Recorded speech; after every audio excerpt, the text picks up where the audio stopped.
Paschimbanga, Hiuen Tsang তার বই C you কি, অথবা টি.এন. রামচন্দ্রন ত্রিকাণ্ড শেষ যেটি লিখেছিলেন শ্রী পুরুষোত্তম দেবা বহুদিন আগে, যিনি ছিলেন কলিঙ্গ সাম্রাজ্যের রাজা, অথবা অভিধান চিন্তামণি, এইগুলোর মধ্যে কি মিল আছে বলতে পারবেন? তো এই সিইউ কি হোক, বা ত্রিকাণ্ড শেষ হোক, বা অভিধান চিন্তামণি হোক, তার সাথে আরো দুটো বই আমি জুড়ে দিচ্ছি, যেটা হচ্ছে পুরাণ এবং মহাভারত। এই 5টা বইতেই পশ্চিমবঙ্গের একমাত্র একটি জায়গার নাম বা তার বর্ণনা লিপিবদ্ধ আছে। সেই জায়গাটি হলো আমাদের পশ্চিমবঙ্গের সর্বাধিক শিক্ষিত যে জেলা থেকে সবচেয়ে বেশি শিক্ষিত মানুষ বিভিন্ন বিশ্বের বিভিন্ন প্রান্তে ছড়িয়ে পড়েছে, সেই জেলার সদর শহর তমলুকের ব্যাপারে। তো এই তমলুকের পুরনো এই 5টা বইতেই এর উল্লেখ আছে, এবং তমলুক নামটি বর্তমানে আমাদের মুখে চলে বেড়ায়, কিন্তু এই নাম দিয়েছিলেন ব্রিটিশরা। তার আগে অবধি তমলুকের নাম ছিল তাম্রলিপ্ত, এবং বিভিন্ন বইতে যেমন ত্রিকাণ্ড শেষ বা অভিধান চিন্তামণিতে তাম্রলিপ্তি নামেও একে অভিহিত করা হয়েছিল। তো বুঝতেই পারছেন আজকের ভ্রমণ কাহিনী কিসের ওপর হবে। আজকে আপনাদের নিয়ে যাব এই বাঙালির এই গর্বের জায়গা তমলুকের ওপর, আর তমলুকের ওপর দুটো ভ্রমণ কাহিনী আপনার সঙ্গে তুলে আনবো। আজকে প্রথম পর্বে তুলে আনবো তমলুক রাজবাড়ি। তো এই তমলুক রাজবাড়ি মানে যেরকম বললাম আপনাদের, যে এই 5টি প্রাচীন বইতে তমলুকের বিবরণ আছে, তমলুক রাজবাড়ির বিবরণ আছে, এবং এই তমলুক রাজবাড়ির যে বর্তমানের যে ভগ্নাবশেষ বেঁচে আছে, তাও কিন্তু আর্কিওলজিক্যাল সার্ভে অফ ইন্ডিয়ার তদানীন্তনে আছে, এবং সেই জন্য এই যে সাইটটি লক করা আছে, কারণ কিছু রিনোভেশন করা হতে পারে, কারণ অত্যন্ত ভঙ্গুর অবস্থাতে এই রাজবাড়ি বিরাজ করছে। বাট আমরা যখন গেছিলাম, যা হোক করে এই আর্কিওলজিক্যাল সার্ভে অফ ইন্ডিয়ার বোর্ডকে তুচ্ছ করে পাঁচিল টোপকে আমরা প্রবেশ করেছিলাম রাজবাড়ির ভেতরে, এবং তুলে আনবো আপনাদের সামনে এই রাজবাড়ির যে অপরূপ রূপ, মানে কি ছিল এবং কি মানে কত সভ্যতার কত ধারক বাহক ছিল এই রাজবাড়ি এবং এই তমলুক শহর, তার ব্যাপারে। তো চলুন আজকে জার্নি শুরু করা যাক।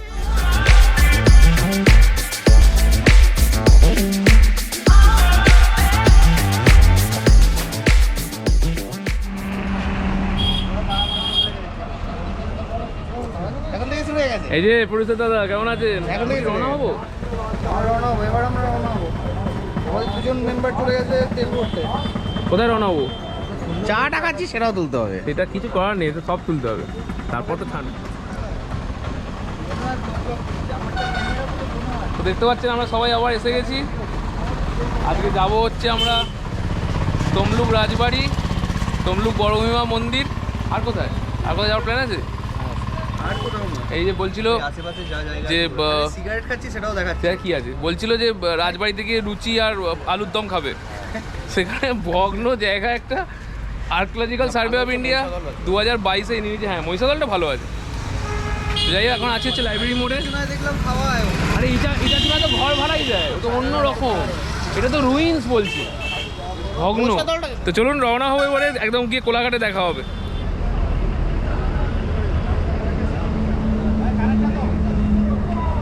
তো এই পৌঁছে গেলাম কোলাঘাটে একটু আগে, এখানে একটু খাওয়া দাওয়া করবো। তো দেখে যাক কি খাওয়া দাওয়া পাওয়া যায়, আপনাদের দেখাচ্ছি পুরো।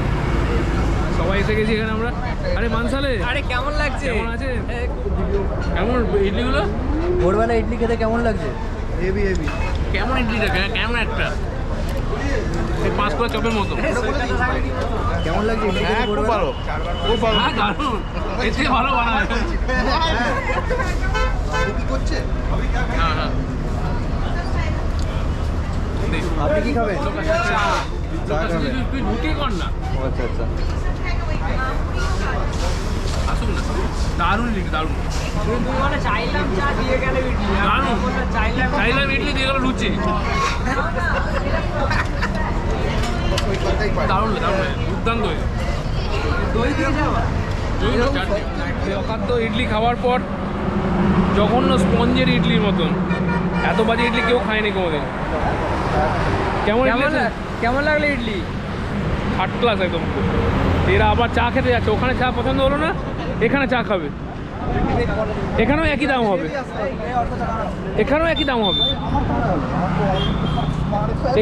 চা একই দাম হবে।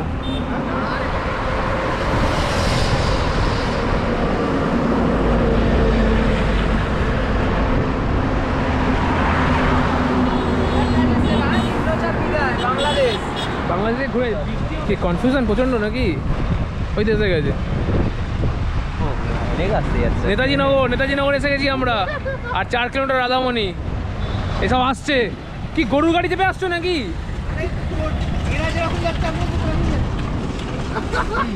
তুই চিনিস না রাস্তা? এতবার দীঘা গেছি রাস্তা চিনিস না? তো আমি দীঘা বাইক নিয়ে গেছি। চিন্তা করতে পারবি না, এইটুকু ডিস্টেন্স মুখটা শুকিয়ে গেছে, বেচারা শুকিয়ে ফেলেছে এইরকম বেরোলি তুই। নেতাজিনগর এটা গরুটা গাছ ভাই। ওই বললাম গরু বাড়ি করতে আমার মুখেও আগে শুরু বলছে।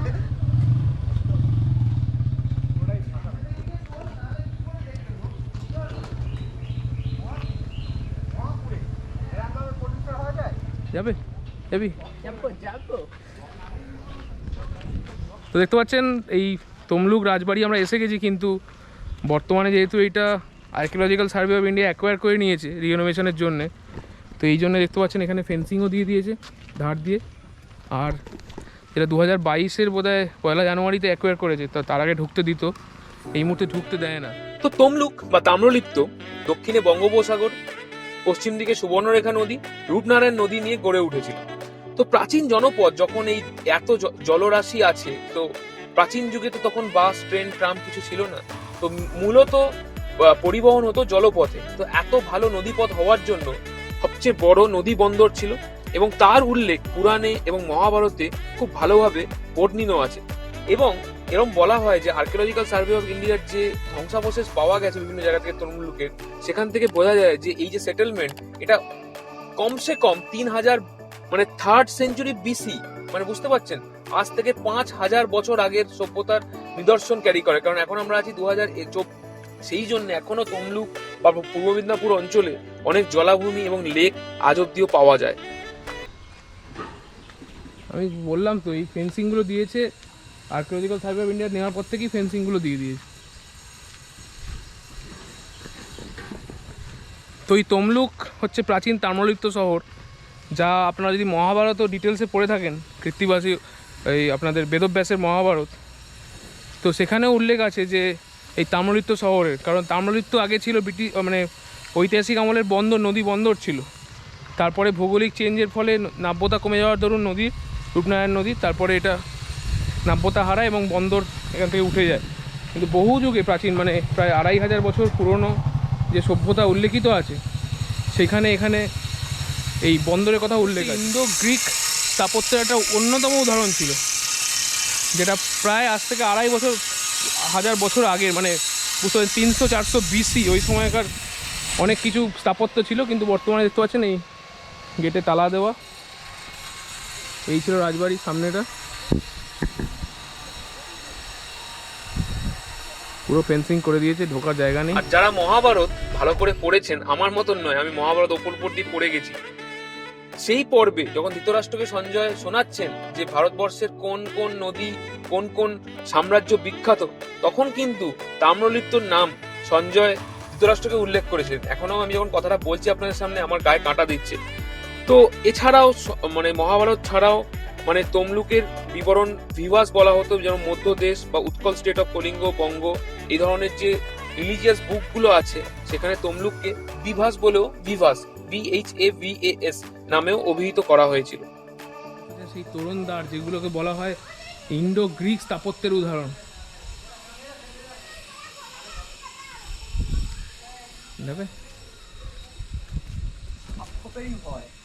হ্যাঁ, ও এই তো দেখে গেছি, ওরা আসুক না, খুঁজে পাবে না।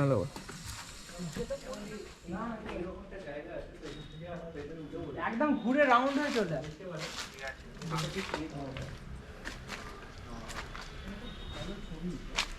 তো এই সব স্থাপত্য যেগুলো বলছিলাম আপনাদেরকে, এই যে আমার পিলার হাতে আছে, এই পিলার হচ্ছে ইন্দো গ্রিক যে স্থাপত্য, আজ থেকে 2,500-3,000 বছর পুরনো গ্রিস সভ্যতার যে কথা আপনারা পড়েছেন ইতিহাসে, স্পার্টাকাস আমলের, সেই সময়ের স্থাপত্য।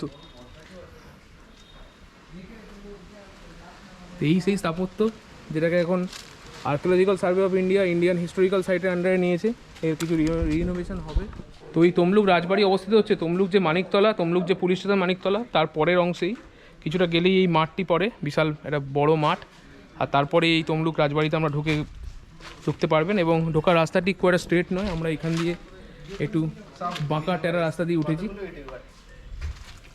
আর দেখতে পাচ্ছেন এখানের গ্রাউন্ডটি, যেটা মেন বিল্ডিংয়ের এন্ট্রান্স দ্বার। বেসিক্যালি এটা যদি আপনারা কোনো গ্রিক স্থাপত্য দেখে থাকেন, গ্রিক স্থাপত্য, কলোসিয়াম বলুন বা যে গ্রিসের পুরনো সভ্যতা, সেই সভ্যতাতে এরকম থাকতো রাউন্ড শেপের স্ট্রাকচার, মানে দুদিকে দুটো তোরণ থাকতো, এইদিকে একটা তোরণ, ওইদিকে একটা তোরণ, আর মাঝখান দিয়ে মেন বিল্ডিংয়ে সবাই প্রবেশ করতো। তো বেসিক্যালি আমরা দাঁড়িয়ে আছি, আমরা একটা সাইড তোরণের দিকে দাঁড়িয়ে আছি, যেখানটা already archaeological survey of India থেকে কিছুটা মেনটেন্যান্স করা হয়েছে। দেখতে পাচ্ছেন ওপরের এই জিনিসগুলি সারানো হয়েছে। আর তেমন কোনো এন্ট্রান্স নেই, পাশে একটি মন্দির আছে, মন্দিরের পাশে আমাদের সিনেমার হিরো বসে আছেন। এবং এই রাজবাড়ির উল্লেখ মহাভারতে তাম্রলিপ্ত যে শহরের বর্ণনা দেওয়া আছে সেখানেও আছে। কি হচ্ছে? কেমন কাঁটাতারের গোলে চলে এলাম। কাঁটাতার কোথায় করলি? ওই পাঁচিল ভেঙে চলে এলাম। ভালো লাগছে না, আসি উঠতে পারে। খাওয়ার জন্য চেম্বার হতো। তো এই তোরণের নিচের দিকে একটা জায়গা আছে সুরঙ্গের মতন দেখতে, জানি না এটা কি। আমরা জল বেরোচ্ছে কিছু তোরণ সড়ক থাকতে পারে, মানে মেইনটেনেন্সের অভাবে এছাড়াও হয়ে গেছে। আরো খাটপুকুর অঞ্চলে আরো কিছু জিনিস পাওয়া গেছিল। খাটপুকুর অঞ্চল হচ্ছে একদম পূর্ব দিকে 200 থেকে 250 মিটার এই তমলুক রাজবাড়ি অঞ্চলে, যেখানে কিছু ইজিপশিয়ান স্টাইলের বাসনপত্র পাওয়া গেছিল। এবং সেই ইজিপশিয়ান স্টাইলের বাসনপত্র দেখে মনে করা হচ্ছে আইদার সেইগুলোকে আমদানি বা রপ্তানি করা, আমদানি করা হয়েছিল ইজিপ্ট থেকে এখানে। মানে ভাবতেই পারছেন তখনকার দিনে 5000 বছর আগের জিনিস, মানে ইজিপ্ট থেকে রপ্তানি হয়েছে তখনকার মেসোপটেমিয়া মিশরীয় সভ্যতার আমলের। অথবা বলা হচ্ছে এমন কেউ আর্কিটেক্ট এসছিলেন এখানে সেই সময় ব্যবসা ক্ষেত্রে বা যে কোনো সামাজিক ক্ষেত্রে, তিনি এসে তখনকার যে যারা মৃৎশিল্পী ছিলেন তাদেরকে এইগুলো বানাতে সাহায্য করেছিলেন। তো বুঝতেই পারছেন মানে ইতিহাস অনেক পুরনো, অনেক ভাস্ট। আমার পক্ষে একজন সাধারণ মানুষ হিসেবে, একজন সাধারণ চাকুরিজীবী হিসেবে অত জানা সম্ভবও নয়। যতটা জানছি আপনাদের ততটা উল্লেখ করছি। এবং আপনারা নিজেরাও নিশ্চয়ই যেতে পারেন এই তমলুক রাজবাড়ি অঞ্চলে, ঘুরে আসতে পারেন এবং সেখানে সাধারণ মানুষের সাথে কথা বলে, আমি জানি না কতটা কি তারা হেল্প করতে পারবেন, কারণ আমিও তেরকম কোনো ইনফরমেশন বা ইনপুট পাইনি।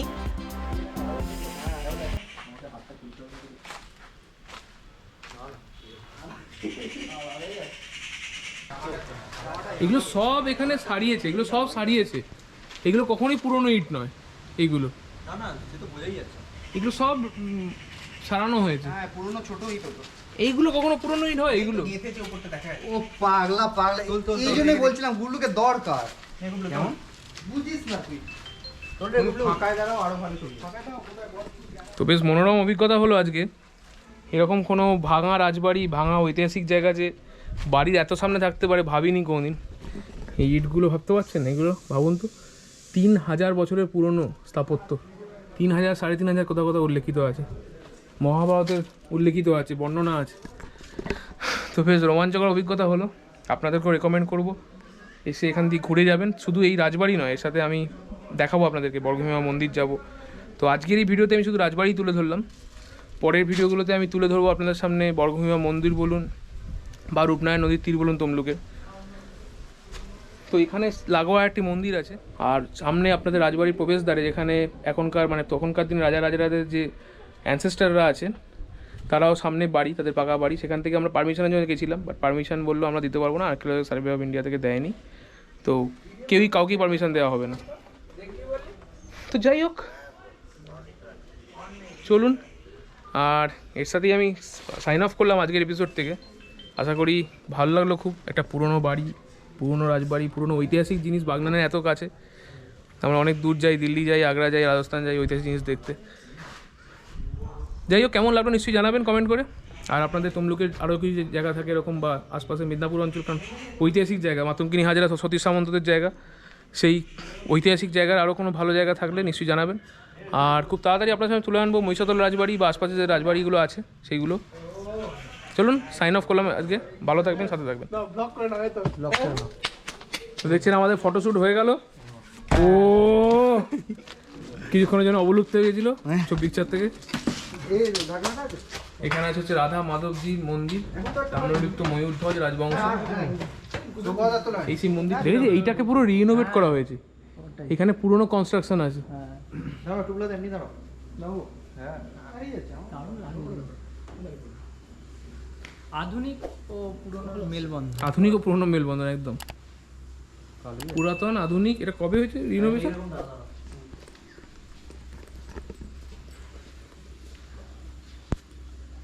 এটা 2000 সালে এস্টাবলিশ হয়েছে মন্দিরটা, রিনোভেট করা হয়েছে।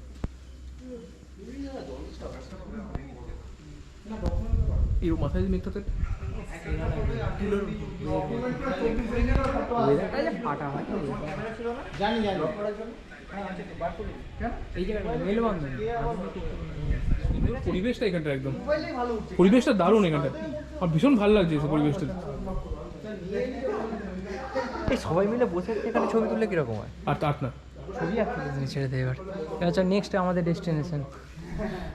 কেমন লাগছে? মোজা পরে এসছে। মন্দিরটা কেমন লাগছে দাদা? ভাবলাম মোজা পরবো না, খুলতে হবে বলে। না, না, মন্দির আমি দারুণ আমি তোমাকে ভিডিওটা কেমন লাগছে মন্দিরটা? সত্যি ভালো লাগছে, পরিবেশটা দারুণ। হ্যাঁ আর এখানে এই যে মানে পুরাতন জিনিসের সাথে নতুনের যে মেলবন্ধন হয়েছে, হ্যাঁ এটা আরো টানছে। আর এই মন্দিরের যে রংটা এখানে হ্যাঁ এত সুন্দর একটা কালার হয়েছে, হ্যাঁ আর এই যে পরিষ্কার পরিচ্ছন্ন অ্যাম্বিয়েন্স, তার সাথে কুকুর শুয়ে আছে, হ্যাঁ। সত্যি সব মিলিয়ে মানে অদ্ভুত লাগছে। মানে এখানটা সত্যি খুব ভালো লাগছে, মনে হচ্ছে একটা চাদর বিছিয়ে হ্যাঁ। দুটো ভাতে খেয়ে ঘুমিয়ে পড়ি। তো সুন্দর লাগছে পরিবেশ, সত্যি দারুণ লাগছে পরিবেশটা। আর পরিষ্কারটা আজ আরো ভালো লাগে। বেশিরভাগ মন্দির কি হয় নোংরা থাকে, কিন্তু এখানে এত সুন্দর লাগছে। আপনার এক্সপিরিয়েন্স কেমন হলো এই যে অসামান্য, মানে বাড়ির এত কাছে হুম যে এই 3000 বছরের পুরনো স্থাপত্য থাকতে পারে বলেই জানা ছিল না। রাজবাড়ি বলতে সবসময় ভাবতাম যে একটা বড় লোকদের জায়গা হবে, 2 প্লেট লুচির দাম 200 টাকা হবে, কিন্তু এই রাজবাড়ি মানে প্রপার যে রাজবাড়ি দেখলাম, এটা সত্যি মানে লাইফ টাইম অ্যাচিভমেন্ট। এটা মানে খুব ভালো লাগলো। আপনারা সকলে আসবেন, আমার রেকমেন্ডেশন, এসে ঘুরে যাবেন, মন্দিরে দেখে যাবেন, মন্দিরে বসে যাবেন কিছুক্ষণ, খুব ভালো লাগবে। আমি জেনারেলি ধর্মীয় স্থানে যাই না, তাও আমি এলাম, সত্যি ভালো লাগছে অ্যাম্বিয়েন্সটা।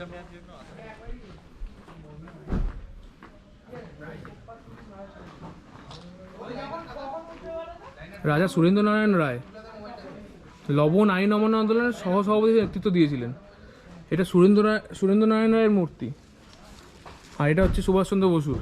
তমলুক রাজবাড়িতে সত্যাগ্রহ শিবির পরিদর্শন করিয়া খোসরং মাঠে বিরাট জনসমাবেশ বক্তৃতা দিয়েছিলেন এবং বক্তৃতা রাজবাড়ি আতিথেয়তা গ্রহণ করতে জেলা কংগ্রেস কর্মী সম্মেলন সভাপতিত্ব করেছিলেন।